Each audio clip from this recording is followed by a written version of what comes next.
last week, I talked about some of my favorite first drops on a roller coaster. Now let's discuss some of the worst. Let's be real here, it's kind of hard to screw up the first drop. At the very least, it simply needs to provide you the proper amount of kinetic energy to complete the ride. I wouldn't consider a first drop to be bad if it only hits that mark. However, there are even some coasters that find a way to make what should be considered one of the best parts of the ride the worst part of the entire coaster. I want to give a shout out to RCE Kingston on Discord. He also has a YouTube channel. He provided the idea for today's content. If you want your idea to be featured, make sure to go subscribe to my Discord channel and leave me a suggestion in the video suggestion feed. Okay, so taking a look over my current coaster credit count, I had a very tough time coming up with a solid list of bad drops. Many fall into that mediocre category. They really don't offer any thrills or airtime, just building up speed to make it through the ride. Before I provide you a short montage of mediocre first drops, let me run through my criteria. First thing, I will not be considering family and/or kiddie coasters. These attractions do not aim for high thrills, so it would be unfair of me to include them. Next, the drop has to be a letdown of sorts. If it can't achieve that minimum of expectations, then it's a bad first drop. Alright, here's some mediocres.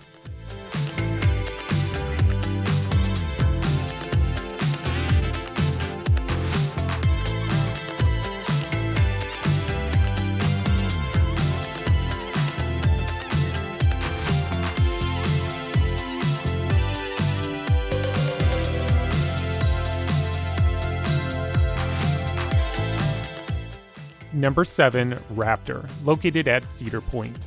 When it comes to inverted roller coasters, the first drop isn't usually anything worth writing home about. However, the one on Raptor is just plain boring. Its angle of descent is 45 degrees, which for comparison, the lift on Millennium Force is also 45 degrees. This drop is basically mediocre, but I expected a little bit more of a bite that Raptor could not provide. I mean, the rest of the ride really packs a punch, and this first drop does not. Number 6, Green Lantern, located at Six Flags Great Adventure. Okay, you might be wondering why this first drop on Green Lantern is so bad. Well, technically it's fine, mediocre at best, but no, the reason why it's ranked. This first drop reminds me every time why I hate this coaster. At the bottom of the hill, the G-forces feel like they're going to pull my legs right out of their sockets. Other scenario, let's just say that I'll be switching over to soprano section in the choir during next practice. I know that some have no issues with Green Lantern, and that's cool. I just know for me that Green Lantern is a roller coaster I wouldn't mind getting removed from Great Adventure's lineup.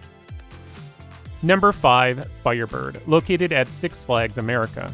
The first drop on Firebird should be mediocre, but at the bottom of that first hill, Firebird has one of the worst transitions into the vertical loop.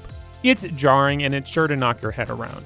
If you know this going in, you can prepare yourself for this transition, just know that it's not smooth sailing either after this moment.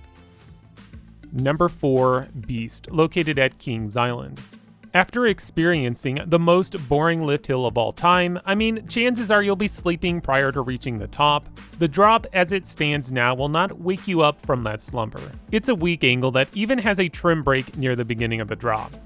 Now, I'm really excited to re-ride Beast this coming season. Kings Island has contracted Gravity Group to do some major renovations to this attraction. One of the changes will be that the first drop will actually be slightly steeper, meaning that this already boring first drop should be a little bit more exciting. Fingers crossed that the trim brakes will be done away with. Oh, and just for bonus points, the Beast also has a second bad first drop. I mean, because it has the second lift, and at the top of that, you do this really slow, angled descent all the way down into the helix. It's kind of neat, though, because you can see the tunnel coming at you, but overall, it's just not an exciting moment. Number 3, Steel Force, located at Dorney Park. When a roller coaster is over 200 feet tall, I expect the first drop to be one of the best parts of the ride. Well, on Steel Force, the only exciting thing about that first hill is the view. The angle isn't steep enough to deliver any kind of airtime. Talk about a huge disappointment. When comparing this attraction to, say, Steel Eel at SeaWorld San Antonio, that was a roller coaster I didn't expect much from its first drop and was greeted to some nice airtime in the back rows. Well, I've been on Steel Force in the back of the train, and I can still say that that first drop is still boring. Number 2, Goliath, located at Six Flags Magic Mountain. Continuing our trend with bad first drops on hypercoasters, we have Goliath. To our surprise, this attraction, for a very brief period, featured the tallest drop at 255 feet on any continuous circuit coaster. With a record like that, you would think that this first drop would be amazing. Well, I'm here to tell you it's not. If Steel Force was a huge disappointment, then Goliath is epic levels of disappointment. There is no airtime, no fun unless you like to gradually increase your speed, kind of like you do while driving down the highway. So yeah, Goliath is like a simulation of something you do basically every day, driving. Number 1, Mean Streak, located at Cedar Point. Okay, this roller coaster has been gone since 2016, but I can never forget how lame that first drop was. Not only is it a weak angle, it's loaded with trims. These trims don't just slow the train down a bit, they make the train crawl down that first drop. It surprises me that Mean Streak was able to complete its circuit with these hard-hitting trims. Talk about an amazing flex. Mean Streak went from the worst first drop to one of the best first drops with Steel Vengeance.